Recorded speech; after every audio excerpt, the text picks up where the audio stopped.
Hello dear student. So today's question is flame cell helps in excretion and osmoregulation in which of the following organism? Okay, so let us first understand about excretion and osmoregulation.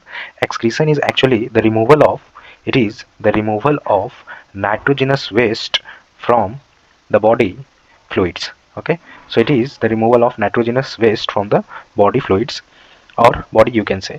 And what is osmoregulation? Osmoregulation, it means to regulate the osmolarity. Osmolarity refers to osmolarity of body, I mean to write. So osmolarity refers to the salt concentration, salt or electrolyte concentration of the body. Okay. So salt or electrolyte concentration of the body fluids. So this is about the osmoregulation. So let us see one by one the four options. First option is about earthworm. Okay. So earthworm, it is the member of the phylum Annelida. Okay, and we know that annelids have nephridia for the removal of nitrogenous waste. What is nephridia? If you see the earthworm, you will find the body is segmented.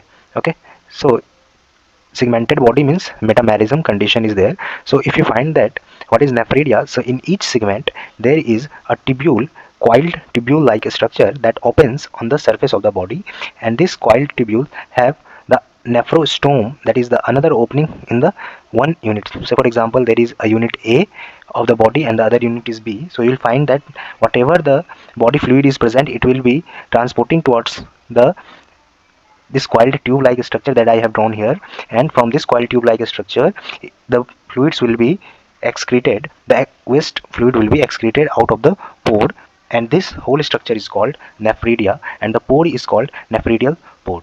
Okay, so we have understood about the earthworm. Now let us see about the hookworm.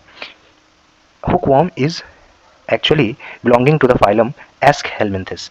And let me tell you one more thing over here is the third option is also here roundworm, and it is also nothing but it is Aschelminthes. And we have found that Aschelminthes group have another mode of excretory system, that is they have rennet cell, or you can say rennet glands, through which they excrete their nitrogenous waste. Also they use tubules, that is also called excretory tubules, to remove the waste via the excretory pore. Okay, and the last one is tapeworm. So D option is tapeworm, and it is belonging to the phylum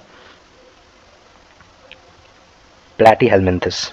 So you should know that in the Platyhelminthes the removal of nitrogenous waste is done by flame cell. This flame cell is also called as solenocyte cell.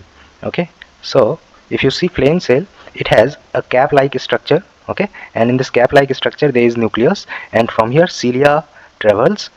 Okay, and this cell opens into a tube that is actually excretory tube.